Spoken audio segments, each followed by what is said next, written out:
আমি ভালোবাসা প্রকাশ করে দেখেছি, কেউ আমার ভালোবাসার মূল্যায়ন করেনি।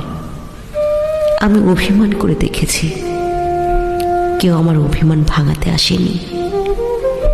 আমি কান্না করে দেখেছি, কেউ আমার কান্নায় সান্ত্বনার বাণী শোনায়নি। আমি হারিয়ে গিয়েও দেখেছি, কেউ আমার খোঁজ নেয়নি।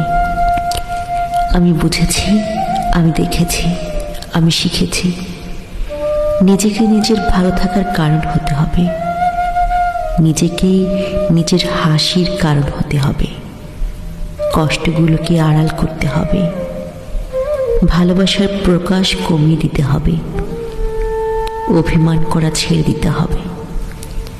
হারিয়ে না গিয়ে নিজেকে এমন করে করতে হবে যাতে অবহেলা করা মানুষগুলো আফসোস করে আমাকে নিয়ে।